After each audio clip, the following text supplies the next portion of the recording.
why have you disturbed the peace by starting this story? Like, there has to be a reason why you're telling this story. It's not, and I thought, well, I'm serving myself in some very nostalgic way, but there needs to be more. And that's where, when I realized suddenly, I had, scenes and chapters, and when I realized suddenly that one of the children needed to disappear, it absolutely crystallized the book. And then I understood. Welcome to Book Reporter Talks To, where our guest today is Liese O'Halloran Schwarz. During the fall, a group of indie booksellers whose taste I trust kept telling me, you must read What Could Be Saved. And I was like, really? This sounds so wonderful. And they were talking about this book. I actually went to a Simon & Schuster event and heard Liese talk about the book. And I read it over the holidays and said, why didn't I read this sooner? I was completely captivated from page one, and I saw what had moved them as well. So Jodi Picoult calls this a harrowing tale of the lies of omission and the lies of commission that can break a family apart, and says it is a delicious hybrid of mystery, drama, and elegance, rich with detail, lush in language, and capable of keeping you on the edge of your seat. I couldn't have said it better. I agree, and I am so happy to share that it's a Book Reporter Bets On selection. It's one of our first of the year. I absolutely love this. So welcome, Liese. Thank you so much for joining us. Thank you so much for having me. So let's start by you telling us about what could be saved. Well, it actually started as a short story when I was in medical school. I had just started writing fiction then. I'd always written poetry before then. And I wrote a story that was short, and it was actually meant to be a nostalgic piece about the part of my childhood. My cat is meowing. The part of my childhood that was spent in Bangkok. And it was very sentimental, nostalgic. And I really loved that piece, but it wasn't really a story. And I kept thinking that it would be more or could be more over the years. And then decades later, I suddenly realized where it could go. And I sat down and started writing what turned into What Could Be Saved, a whole book. all of a sudden exploded in a different direction. Here's a whole book. You were born in Nigeria. You were raised in Bangkok. And what was it like growing up there? Like, how many years were you there? We weren't there that long, but it was most of my life at the time. But we spent a little sliver of time in Pittsburgh in between the two. So I got to know what snow was, which was great for the future. And by the time I came back, I was ready for primary school. Okay. So we were there probably 3 years total. And it really made a mark on us because we loved it there so much. Now, this book, it's not about people who loved being there for the most part. And that is so opposite of our experience. So we just loved Bangkok. And my parents went back every year. Wow. It was a major part of our lives. It's a beautiful culture. Not that I really understood or understand the culture, but what I can see is it's lovely. So when you were there, did you travel a lot around Thailand, or were you just in the city? We were pretty typical expats in that my mother traveled all over the place by herself. You could do that. It was incredibly liberating, I think, for her, because she went from being sort of an American housewife to free as a bird out in the world. They went to Burma. I mean, she was just out with her other sort of the company wives. She was just out there. Right. So she had a great time. We went to very typical places like Pattaya Beach was actually a family resort. Now it's, I think, a bit of a lurid place, but it was a quiet little family resort. I have sweet photographs of an undeveloped strip of sand that is now just blocked with high rises, and and we went to Hong Kong, and the same thing. The change is I mean, yes, it's been a long time. Right. The change is spectacular. It really is. So At the heart of this is a story about siblings. You have a sister and you have a brother, just like Laura in the book. You lived abroad. Was this something you always wanted to write about? You did the short story, but it clearly had an impact on your life, even those 3 years when you were young. So had you always thought about going back and visiting this, or was it something that I'll deal with the short story and we'll see? I don't write with any idea of what I'm doing. I can't explain it, but I write almost as though I'm possessed.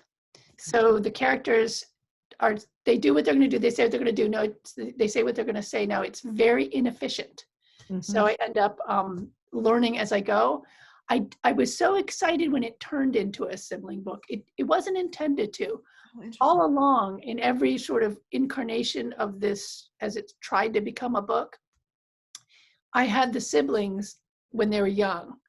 And the real changeover when I actually wrote this, what turned into What Could Be Saved, was the structural change of splitting it, making it a dual timeline book, which wasn't intended in the past, and having one of the children go missing. Mm-hmm. So at that point, the adult children became important, and the young children also became important in a way they hadn't been before. Mm-hmm. But I always loved writing them. Yeah. I love when they're being chauffeur driven around and they're sitting in the back seat squabbling on their way to ballet lessons or swimming or wherever they're going. He wants to go do, taekwondo, all these kinds of things. And it's like they're typical children in a lot of ways, even in this foreign environment where they have a driver, they have people taking them places. And, when they first went, they were only planning to go for a year. I love this. And the mother, as a result, packed clothes for them to go home that were one size larger.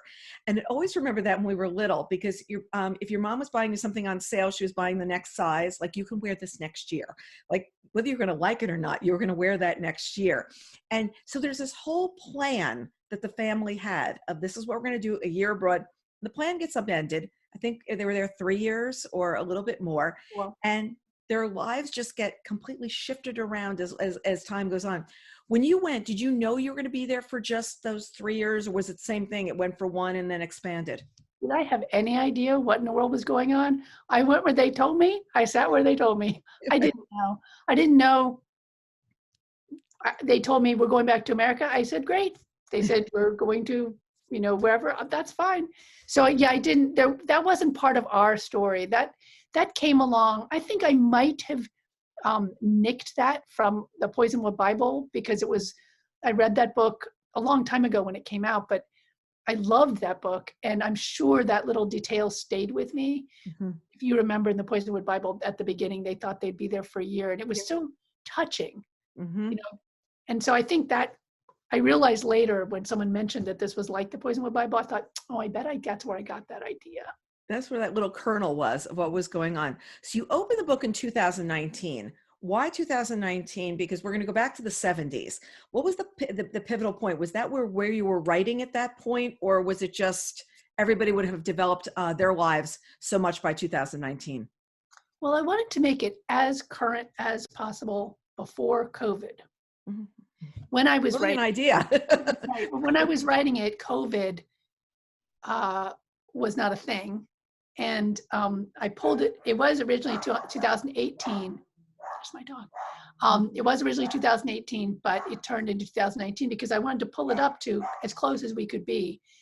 I just feel like it's more immediate that way. Mm-hmm. Otherwise, if it had been 2018, it would have felt random.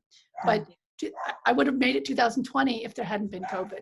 Yeah, and it just changed the whole world. It would have changed the whole book. You would have had a lot more. They would have gone anyplace. In some ways that I knew, I'd already figured out that was a thing when I was revising, because it was just a distant rumble on the horizon in my emergency medicine doctor groups on Facebook that I'm in touch with. I was hearing about it from other parts of the world, and I thought, I just think it's going to be a thing, and I better keep that in mind.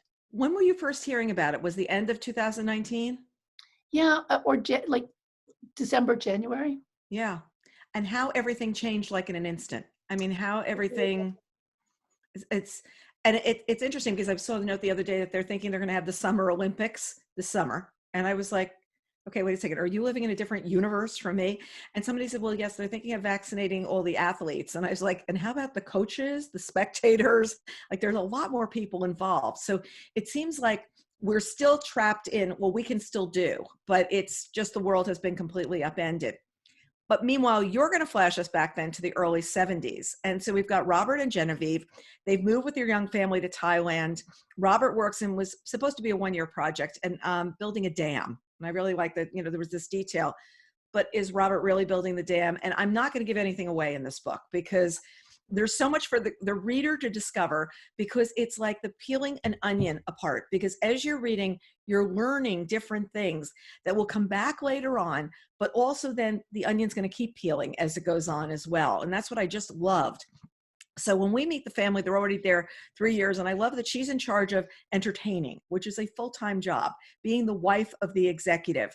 And she feels very put upon with all this entertaining and managing the children. But in some ways, she has this really wonderful life. And it was this really like the narrative of what a wife would have been living like in Bangkok at the time? Is this what they would have been doing, is sort of running the family and running the entertainment? Oh, absolutely. But Genevieve didn't resent that part of it. She didn't mind throwing parties. That was actually what she wanted to be doing in Washington, D.C. She didn't want to be doing it in Bangkok. It's so hard. At least back then, it's really hard. You know, the utilities are fitful, or they were, the availability of things. You can't just say, oh, I'm going to make this dish. You had to hope that the markets had it, you know, on and on. And so yes, this was very typical, but the attitude of Genevieve was the opposite of my mother's attitude. Genevieve's attitude was she wanted to create her own home in Washington, D.C. She wanted to sort of recreate it as much as possible in Bangkok. And my mother was really the opposite. She's very interested in the culture and very interested in what was going on. But yes, parties were kind of the thing you had to do because it was fun. And that maybe the Thai culture got to them too, because there's a real emphasis on fun and enjoying yourself. And so parties happened. It was also easier probably to throw them because you had a household staff. Exactly. You had, was it person A, B, and C? These, you know, 1, 2, and 3 were helping you out with everything. Tell us about the hierarchy of that, because I found that so interesting as well. You've got, and if your number 1 is not great, it's not going to be great for you. The number 1 is in charge of the household. I mean, I think of like Downton Abbey and that butler. I mean, he ran the staff.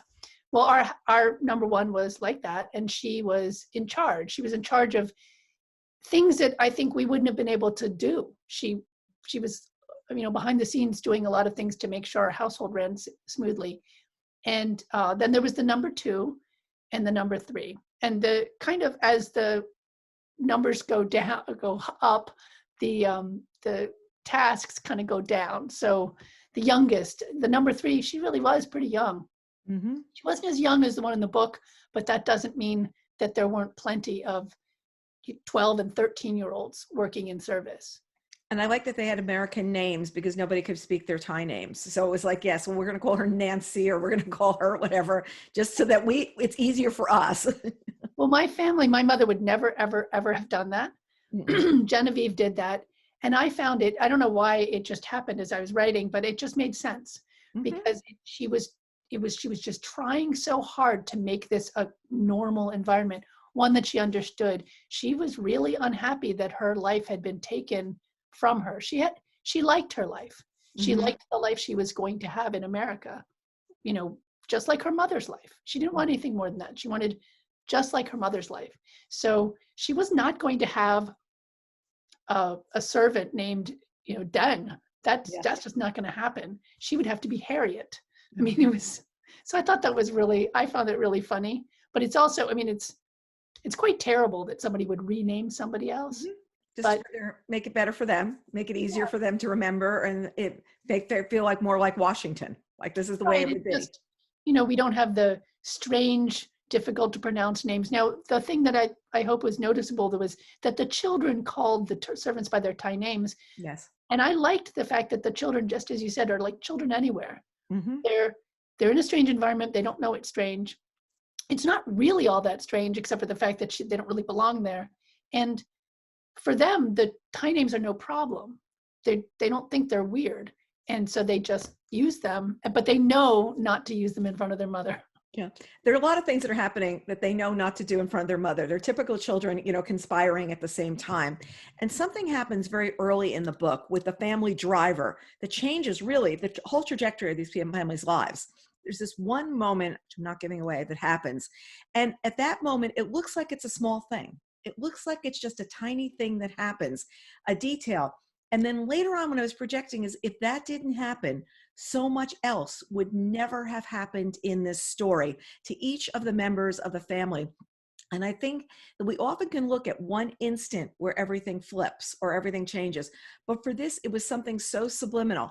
Was that always there? Or did you go back as you had the rest of the story and make that part of it? That's such a good question. The short story was called The Driver when I first wrote it, because it was an incident that I remembered from my youth and very fragmentary. So of course I made it into a story. And then as I wrote this book that sort of bloomed out of it and bloomed around it, I realized that that piece absolutely had to be pivotal. Mm-hmm. And at one point in the book, someone is looking back, I'm sure you remember, someone is looking back and trying to figure out where it all started, where the problem started. And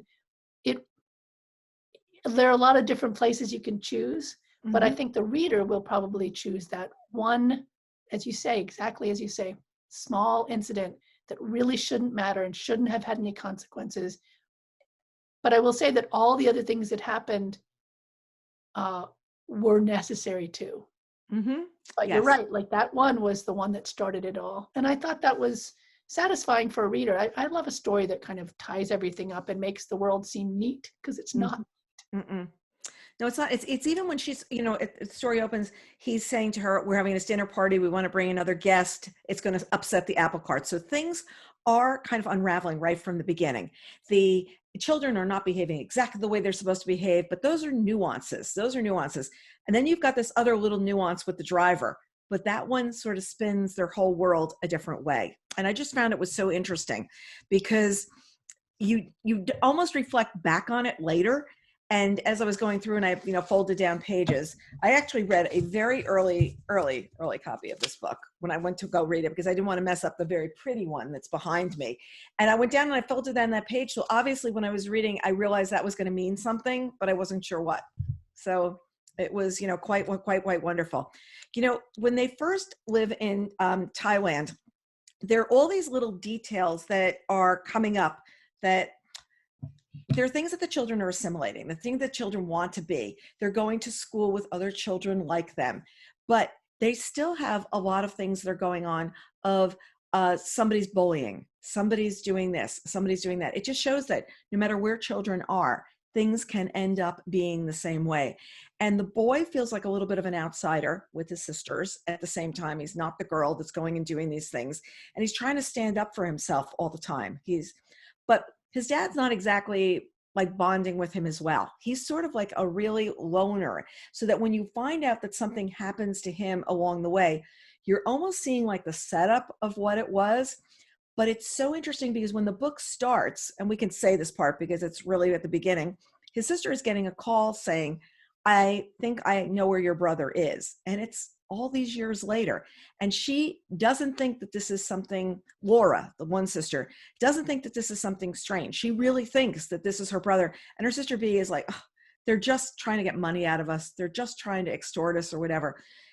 Did Laura have a different bond with her brother that would make her sit there and say, or why would Laura sit there and say, yeah, I think I got to go deal with this? I think that's such a good question. Laura was actually very bonded to Philip, but she barely remembers it. And that was part of the book's treatment of things that happened in our childhood or our youth. We may not remember them very clearly, but they were important. And so the children have these whole lives, and they will, Laura barely remembers any of this in the present day in the book. But it was important then. And I would argue it's important now. It's important forever in their lives. And she and her brother were very close in age, 15 months apart. And the older sister was, 5 years older. So they really were the two together. And at one point, the older sister says she sort of remembers that she thinks of them almost like having twin brother and sister, because they're always together, they're always playing. And so Laura she is more susceptible to this contact. At the same time, there's another part of it that Laura is the baby of the family. Now, she's in her 50s now, but she is still the baby of the family. She's been treated that way her whole life in some way. B has really taken a lot of the responsibility away from her. And I thought I wanted that to be obvious, because I really think that family constellations stay your whole life. It doesn't really matter. My sister is my big sister forever. And so anyway, Laura has never had to deal with all the people, all the leads and the fakes and the people trying to contact. It was always their mother and the older sister Beatrice who dealt with all of the I don't know, scams or all the leads they would get that never turned into anything when they were trying to find him. And so Laura's never had to deal with it. So to her, it's not old news. It's not unusual, but I mean, it's not usual.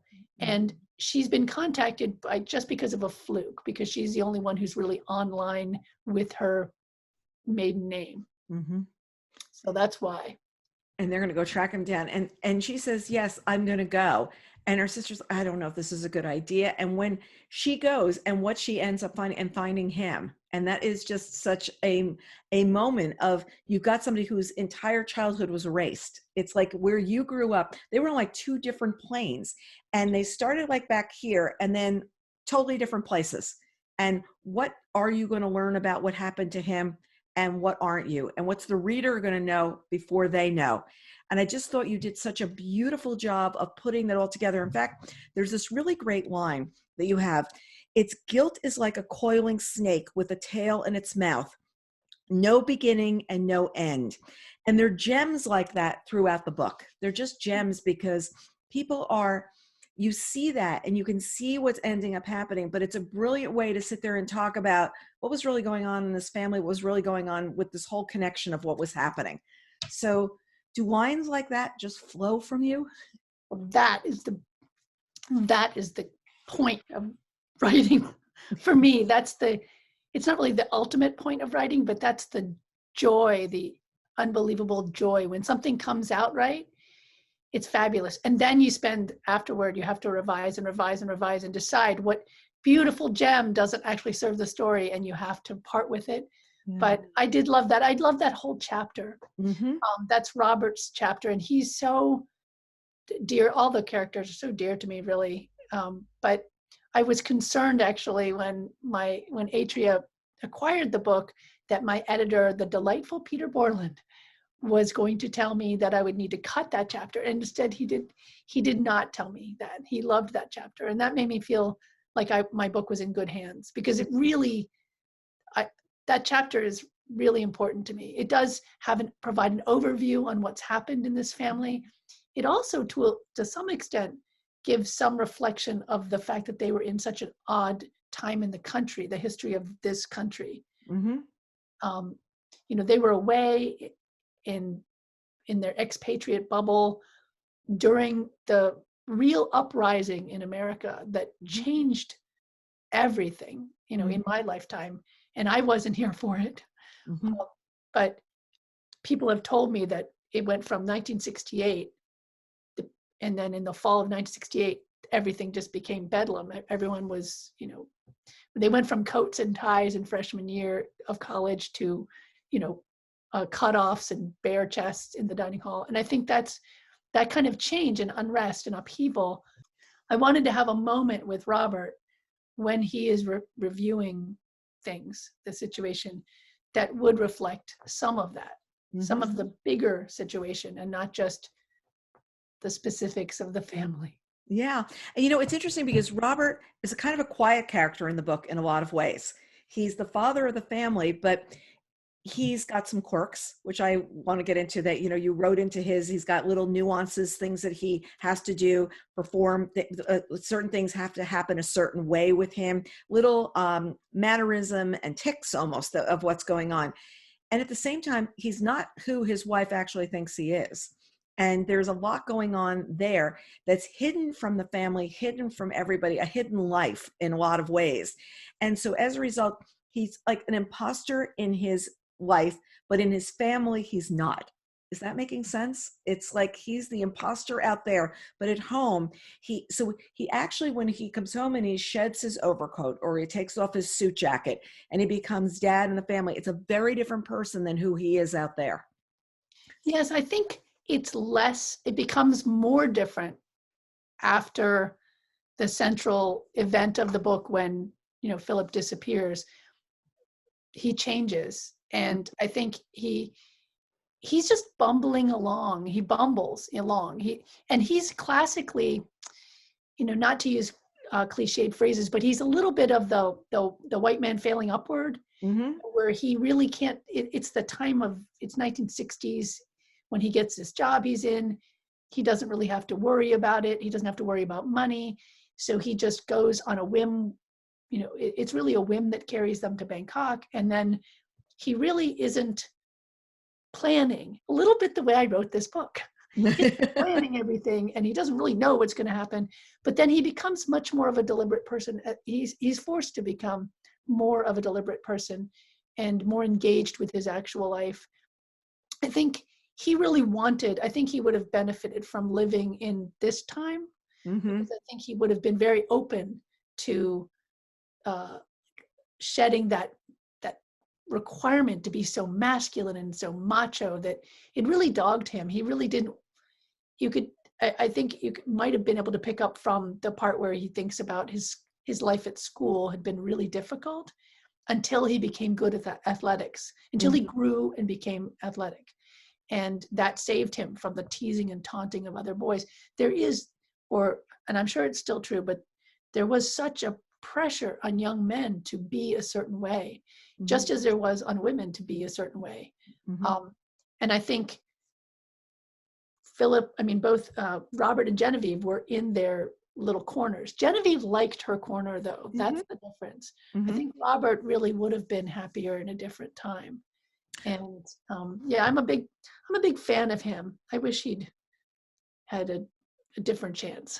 A different chance, a different opportunity. Well, I also did like when she reigned over the new women who were coming into the country, and they would have these meetings about the things that people had to be worried about. Now, personally, I would have sat through one of those meetings and packed my bags and gone home, because it was things about the water. Like they say, I think it was going to be the water, the snakes, the dysentery, like all the things that could happen. And the water could turn off in the middle of a party. And then what are you going to do? And these are the places. Now, if I was one of these young women who would come with her children, I would have said, first plane out. Like, I do not want to be here. But these women are all like, obviously speaking to these new people who are coming into the country and saying, let me just tell you what it's going to be like here. And and I thought those moments of camaraderie, but yet it was also some back and forth with those women of, who's one-upping, who has got who coming to their parties, who has got the best whatever. And her being known as a great party planner was something that her husband absolutely loved, and that she was special and she was whatever. And she didn't want to really give up that kingpin kind of a thing. So when she was sitting talking to these women, I thought she was making it seem so horrific of what they were going to have to be and deal with, Oh, I think she was literally just trying to help them. Lay it out. She was someone who would always in charge. And she was so capable, like her daughter, Beatrice, eventually becomes so capable, just so naturally. She was a natural leader. So she naturally just took everything in hand, because when she arrived, there's a whole section, there are many sections of this book that are not in the book. And there's a whole section of her first day there where she just does no idea what's happening. And another woman, an expat who's been there for years, takes her on and takes her under her wing and teaches her. And she realizes that, she needs to help. So it really is it's a good impulse that makes her conduct these meetings with the new wives who come in every little while. It's so, people are funny, and I think the women in these groups, they all have their own personalities, and they're starting to go rogue because it's at home. Everybody's things have changed. People are not Yes. buttoned up and prim, and so they're showing up wearing pants. I mean, she's just horrified that somebody's wearing pants. It just seems really funny now, but I know that Genevieve, the person I created, although she feels like she lives outside me, because she's in this book now, but she really wanted things to stay the same way, and she wanted to help these people. She would never have taken the tactic of saying, welcome to Bangkok. Here are these wonderful cultural things, and you can enjoy, go explore. She would have said, she was busy saying, this is how you do your laundry. This is Right.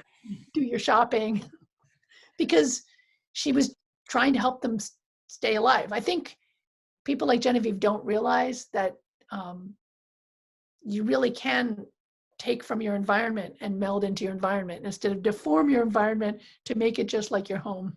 Yeah.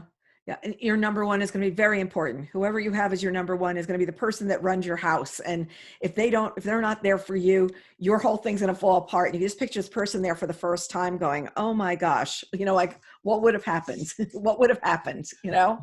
First plane home. What time's the flight? I think a lot of these women, I mean, I actually respect these women who, and they're like military wives. Mm-hmm. They're very much like military wives. Military wives are just told, pick up and move, and here's a new spot, and good luck figuring it all out. It might even be a new country. It might be a whole new culture, new language, just a new city in America you've never been to. Good luck. Husband's going to work, and you have to figure it all out. Right. And these women take their roles really seriously. They are like military wives in that. And I love them. I respect them. Yeah. And I really love the story because it's also the family at the same time. She's also trying to be nurturing towards her children and give them wonderful experiences.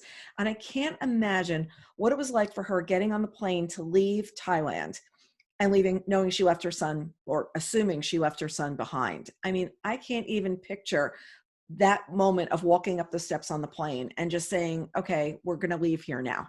And not knowing all those years and what it must have done to her, not knowing that whole time of what was going on. And it changes her life in a very dramatic way of who she becomes and where she goes from there. Was there always the missing child, like right from the beginning when you were writing? Was that always part of the book? It was always part of this incarnation of the book. I made a lot of false starts that I didn't understand. I always want the reader to really enjoy the book because I'm a reader first. Mm-hmm. I mean, and I was aware that a lot of what I was writing, it might sound pretty and it might be profound in places, but it wasn't carrying you forward with a plot.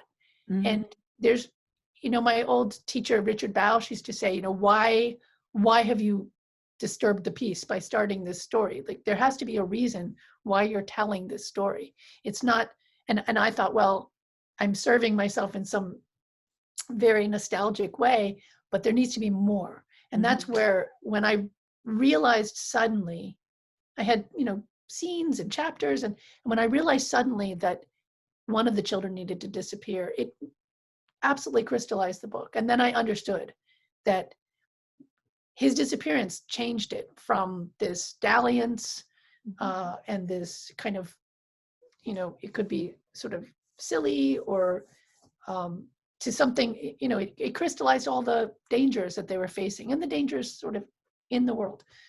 So I also thought, if I were reading this book, I'd want to know all about that. Because when I'm writing a book, when I'm trying to, I think, would I care? I mean, I don't think you have to argue that this point, this very central point, is the man who returned Philip, and what happened to Philip in 1972. Yes. You want to know. And I love a book that has a real urgent question to it. Yeah, because you're looking at what happened to him and you're going to find out all these little pieces about through the years. But the way your storytelling is with it, we see it from different perspectives. We're seeing his perspective, what he went through, how they were looking for him, what Genevieve's reaction is, what Robert's reaction is, how the siblings feel. to the readers, I just can't tell you how much I really totally enjoyed this book as I was reading. And it was funny because I was thinking of people that I thought would enjoy the book. And one of them I thought was, I should reach out to Lisa C, because I thought Lisa would really like this book because it's about family and culture and a different world and the way the whole thing goes apart. And then I saw when I finished that she had read it and she blurbed it. And I love moments like this. I mean, I just love moments where I'm like, wait a second, I said that person would like it, and she obviously read it and loved it. Well, you had two previous works. You have two previous books. When you were writing those, did you feel the same way that you felt when you were writing this one? Or did you realize in this one, I'm changing my writing to a whole different level. I'm going to a different direction? Yeah, that's such a great question.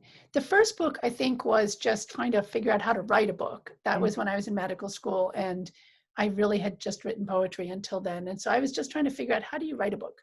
And, I read it. I kind of like that book. It's fun to read. Mm-hmm. I don't have any problems with it, but I feel like each book gets more, it sounds a little conceited, but I think each book achieves more on different levels. Mm-hmm. Now, I really was very, very proud of The Possible World, and I worked on that a long time and very hard. And I feel really, really good about the language in The Possible World and the story and the way that, readers have told me they feel so much when they read it, and that's great. Mm-hmm. This book, I feel, is a whole new level, because in The Possible World, there are three characters. And this one, and that's not always an argument that's better, but this one, I really think you get to know 6 people at least very well, and in very difficult circumstances, very complex, and there are a lot of threads. So yeah, I feel like this is a new level, and I'm really, I didn't know if I was going to be able to pull this off, frankly, because it was hard. I was there was so much, and I'm a poet at heart. And so for me, like 40 words is a lot. So anyway, I feel very proud of it. I really do. And it was a lot, but you were also into each person in the family's head, because you're seeing it from her perspective. You're seeing Genevieve and what happens with her that's a little bit outside the norm of her marriage in Thailand, something that you might not have expected, and what the ramifications of that were on the whole family as a result of this one choice that she's made. And you see how each person of what they're doing and what's happening has a different effect on what's happening. And I just love that. I just want you to know that I'm very much like Laura in one way, that we both don't know how to make coffee. So I found that was very amusing. And she's someplace and the men say, you make the coffee. And she says, I don't know how to. And I was like, yes, Laura, I'm the same person. I have no idea how to make coffee. Which character was you two? I never drank coffee. I always drank just tea. I drink tea. Well, I had an author come here for coffee. That people who have listened to this the author series will have heard this story before. And she said, oh, I'm going to stop by for coffee. And I said to my husband, can you make the coffee in advance? And he said, I'll have it all lined up. You'll just hit the button, because I had no idea what to do. It was very, very, very funny. True. My sister taught me how to make coffee in a very methodical way. Really loves it. And so she taught me how. Methodical way. Which character was your favorite to write? Was there one? I would say all of the children. Okay. When the children are small, I love the relationship between them. They fight and they argue and they jockey for position, and but they love each other, and they're the closest to each other that everyone can be. Your DNA is the closest to your sibling. There's nobody else who has the DNA as close to yours. And I really think, if it's a birth sibling, and I really think that these children they're tangled in the same web. And I don't know, I guess it's partly the nostalgia of it, but I just love that children, they're so innocent, the way they fight with each other and the way they have to have rigid, very turn. They have to take their turns about everything. Yes. So Who sat in the front seat? She sat in the front seat before. You can't sit in the front. Oh, there were all those little, I only have one sister, and I was still like, who goes where and who goes what. And it was 2 choices. And times that, like, I thought your favorite character might've been Laura for some reason. I just thought it was Laura. And I just thought that you did, because Laura's, she's sort of outside. She's not the oldest. She's not the middle. She's not the one that disappears. She's not the one that's a boss and in charge. She's not the one, she's all these different things. So that was just my feeling about her. Now, the interesting thing is until I read to the end, I didn't realize that A, you had a sister, and B, I know your sister. Your sister is another writer, Carla Buckley. And at the end of the book, I'm reading the author's notes and I see, and I like, I want to thank my sister, Carla Buckley. And I'm like, Carla Buckley? And then I pulled up, because I've known Carla for years, and I put two pictures and I was like, yep, they're definitely sisters. Yeah. So at what point did she read the book? Like, do you get far along and then had her take a look, or where was it? Well, we live near each other, Mm-hmm. and we talk about writing like 90% of the time. And so she saw pieces of this all the way along. I mean, she sat across from me in the coffee shop. She's writing, I'm writing. Wow. And so it's hard because I don't even know if she'll read the final book. She's read and she's heard about it. I mean, she may not have read every piece because I really don't share the work too much, but I would talk about, problems I was having. Like, I'm trying to make this happen. I'm trying to find a way that this can happen. And she'll troubleshoot with me. I do it with her too. We're incredible. I mean, I feel incredibly lucky. Yeah. Yeah. A couple of months ago, I interviewed Rose Carlisle, who'd written a thriller. She's from New Zealand. And she was saying that she and her sister came up with the plot at lunch, and her sister goes, well, you go write it. And the two of them were constantly going back and forth. And it was just fun to hear that that's the kind of thing that you're both writers and you can share that kind of an experience, because writing is kind of lonely. I mean, it's really lonely. You're writing with a group of characters, but it's you in a room. So you across the table in a coffee shop is a good thing. Also, I heard that she really liked the birthday cake you made her the other day. I saw that too. Yeah, I bake for fun, but yeah, I miss that coffee shop. Mm-hmm. It was, I had a routine. I would go there every morning, and it was the only way I got any peace. My dog otherwise would harass me all day to pet her or walk her. So I would walk her in the morning and get to the coffee shop, first person there, and sit and write I had 4 uninterrupted hours. Wow. Wow. So my whole life, became, all the stuff that you have to do crashes in. But yeah, those are really good days, and I'm hoping that we have them again. Yeah. Yep. Sooner or later. So you became a doctor before you were a writer. I always love this. Like, the night we were doing the Simon Schuster event, they said, well, she was a doctor. So what did you practice? What drew you to medicine, and what did you practice? Emergency medicine. Mm-hmm. I started out as a neurologist, actually, and I got halfway through that residency and realized that really wasn't taking me where I wanted to go. Mm-hmm. I was interested in medicine I just thought, this sounds so stupid. I just thought it'd be interesting and difficult, and I needed something interesting and difficult or I would get bored. And I also thought it was a way to give back to the world in a way, or to do something useful. Mm-hmm. I think a lot of things are really useful. I think writing is less useful than all these things that people do to keep the rest of the world going. Mm-hmm. And I thought, well, I've had a lot of luck in my life, and I think I would be good at diagnosis. I ended up being pretty good at diagnosis. Mm-hmm. But doctoring is so much more than that. Mm-hmm. But anyway, so I did the neurologic diagnosis, and then I realized I wasn't really the kind of person who wanted to end up in an office wearing like little shoes with like heels on them. Mm-hmm. I was much more the kind of person who would be in a pair of scrubs, with blood everywhere. That just seemed like much more my type of thing, with comfortable shoes. I think that was pretty important. Mm-hmm. So I switched to emergency medicine, and I practiced that for a couple of decades.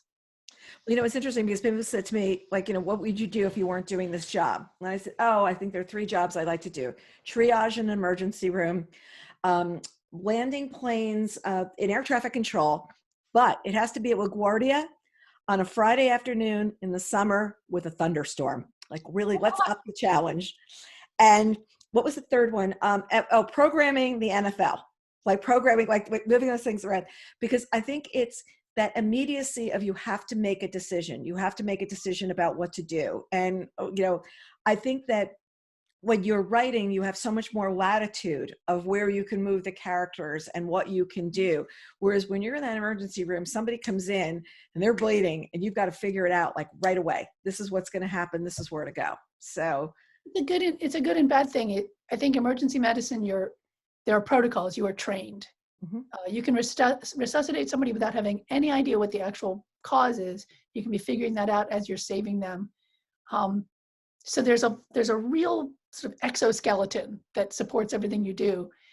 And writing is, you're right, it's just a gelatinous blob of anything can happen. Good luck.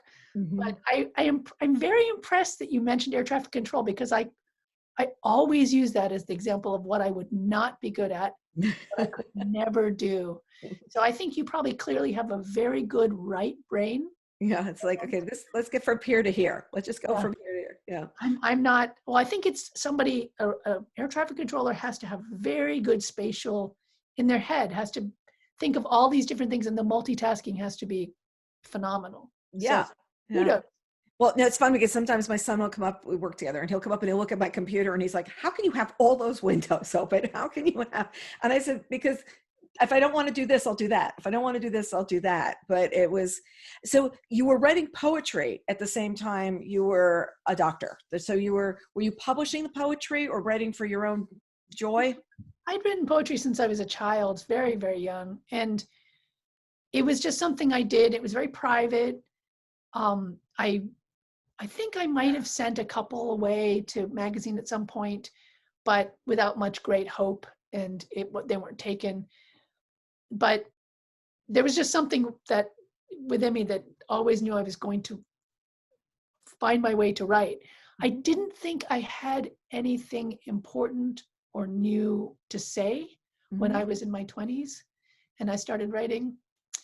And I just felt that if I did have the opportunity to quit medicine and go to get an MFA, and I decided that I just wasn't ready. I wasn't ready to do that. I didn't feel like I knew enough yet. And so while I was doing medicine and, practicing, and you can't really do a lot of anything else when you're doing medicine. And I was reading a lot all the time. I always felt guilty. I used to envy my friend who's a poet who would read and it was part of his work. I was like, I hate you, because if I read, I feel desperately guilty for it not being a medical textbook. Exactly. But if I ask the question of what do you read, to most doctors, they have a look that comes over their faces and they said journals like this. And it's almost like if they pick up a novel, they feel like they're cheating or something like that. It was very, very interesting through the years about how few will sit there and they said, well, if I retire, then I would go read novels or I would go read books. But instead, it was always about being on the top of your game. It was always about knowing what was happening, what was going on. And I think that your writing also, though, comes from understanding the human spirit in that very short time in emergency medicine, because you need to do that quick connection. You need to do, and I think with your characters, you drew us in so quickly because it's almost like that assessing kind of a moment. Am I making sense? That you're... Absolutely, except that it wasn't a short time in emergency medicine. It was 25 years. Well, whatever I'm saying. What I'm saying is, during your... It's a long day. It felt longer, I'm sure. But, 25 years of doing that, though. But during that time, it's that constant assessing of people, that constant of, and also how you're going to deliver news, because you're also delivering news back to others. You're delivering into, which is often not good news, because you don't usually go into the emergency room because it's something like, small or things like that. So I just feel like that there are similarities in some ways between medicine and writing, though. Okay. Yeah, probably. I think what has really driven me a lot of ways when I write is that my experience in emergency medicine, you see a lot of the worst things. I think we're similar to cops, and cops and doctors really, especially emergency medicine doctors, really, we get along in a lot of ways, just because for whatever reason, however you want to look at cops and doctors, we see a lot of terrible things. And it's really hard sometimes to stay positive or to feel, not to feel beaten down.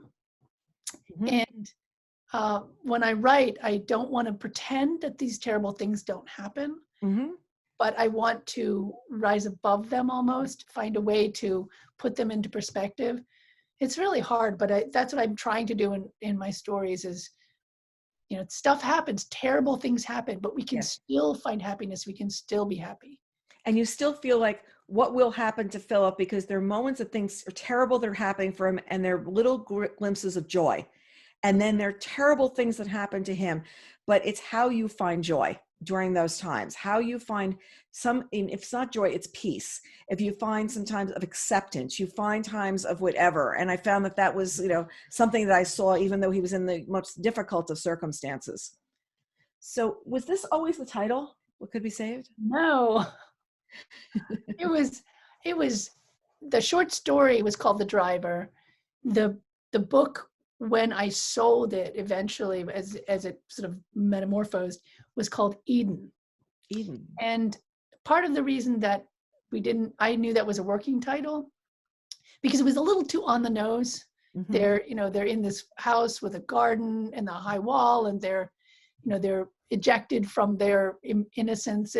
There's a lot that tracks with Eden. But part of the problem with it was, one, it's rather generic in a way. It's been used for a lot of things, and it didn't capture all of the book either. It really didn't. Mm-mm. It captured an earlier version of the book that didn't have the missing child. It captured some chapters, even some sections, but it was really hard to find a phrase that I thought encapsulated the whole book. Mm-hmm. No, it definitely works. So the cover also, was this the cover right from the beginning? Well, yes, because Atria is fantastic. The original design was very close to this, and I couldn't. They allowed me to comment, which is incredibly nice, because I loved it, but the original blue was a little too light, mm-hmm. and the original font was a little too jaunty.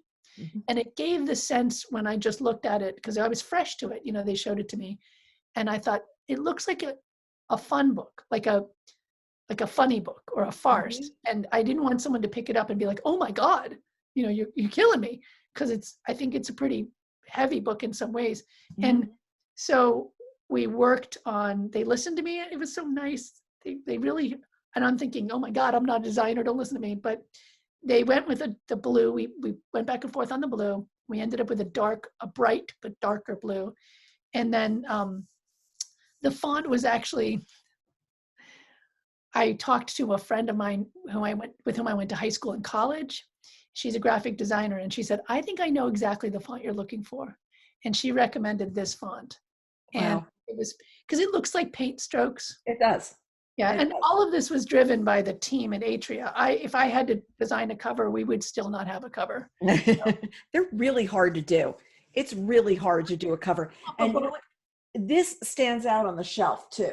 I mean, when you're sitting and looking at this, it's really, look at it from afar. And a lot of times I put a book back here and you don't really see the book, but this is really popping. And from there, I also listened to some of the audiobook, which Lisa Flanagan narrates.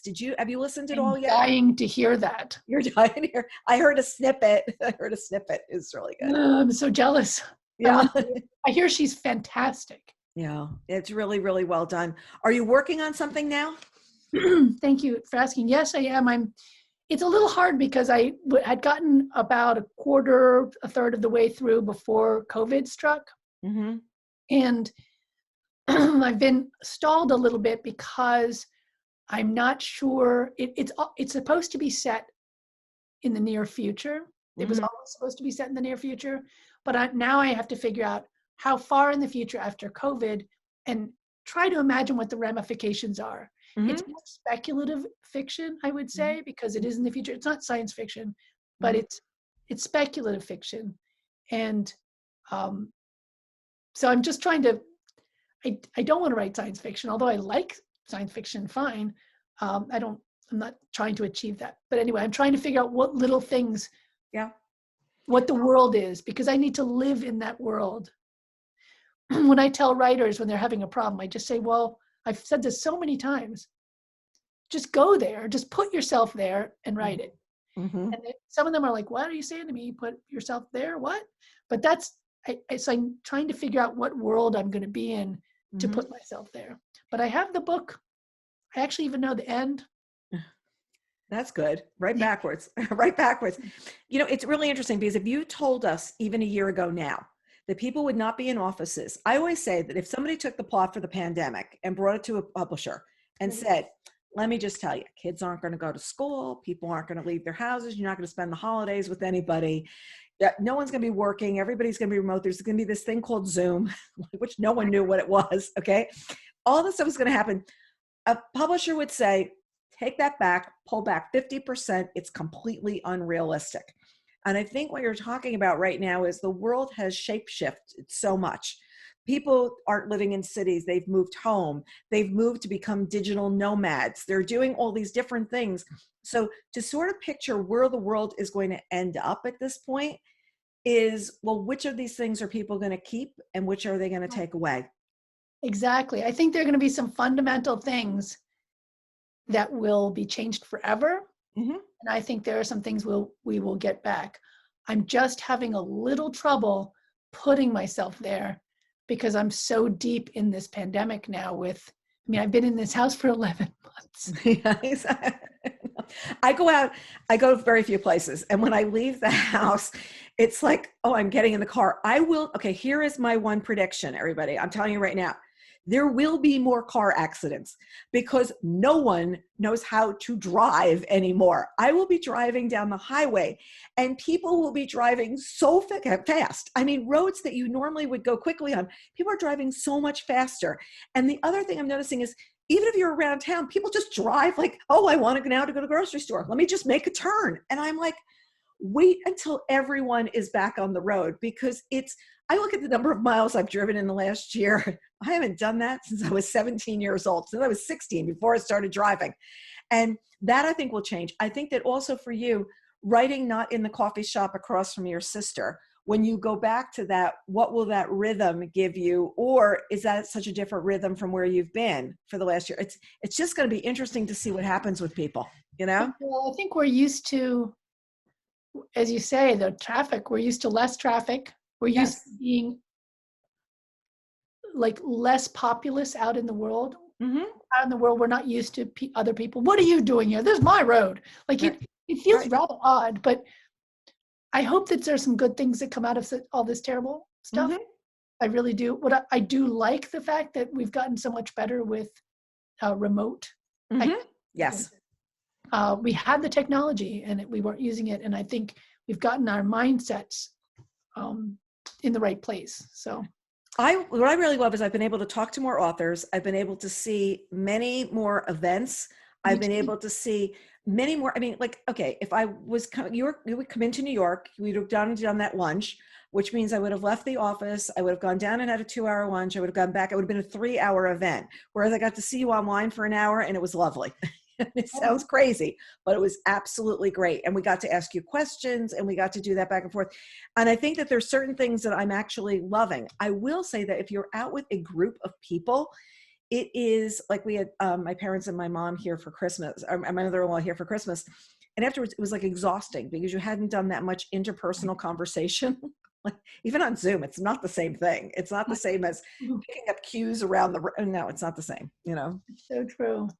I mean, somebody gets the yellow box, you know, they're talking.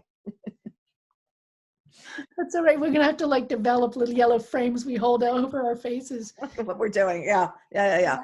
And it's, I don't know. I just think that but at the same time, it's such a delight for you to be able to share this book with readers at this point, because I think it's a book people are going to love. They're going to talk about. This is a book club book, everybody. This is something that you're going to want to be having book club discussions, and they can reach out to you via your website to have those discussions. Yes, lieseschwarz.com. It's hard to spell, but once you get it right, you got it. Exactly. It's I before E and there is no T. So it's lieseschwarz.com. And there's a section on book clubs and you can just hit me up. I'm doing a book club tomorrow. Yeah. And I think that is something that, while it's remote, I think that people are going to be able to access many more authors doing this and be able to just, Zoom all day long and be able to have conversations. But this is a book I heartily recommend, not only for readers to go and enjoy, but then enjoy and discuss with others, because there's so much to, like I said, like that onion of peeling this book apart. And there's so many different, there's so many chapters that are going to send you in so many different places. And I completely admire that for your writing. And I can't wait to see what you do next. Thank you very much. So, well, thank you for joining us today. I think I've covered everything in my extensive notes over here, including about like snakes, malaria, and dysentery. There we go. You know, it's like, I want to go to Thailand, maybe. So maybe to the beach. So we'll I think see it's from there. better than now than it was in 1972. Okay, Yeah, so there we'll go from there. risk. Okay. Thank you so much for joining us. Much, much, much success to you. Thank you very much for having me. I'm so touched that you enjoyed the book so Yeah. much. And to our readers, we look forward to seeing you next time. Thanks so much.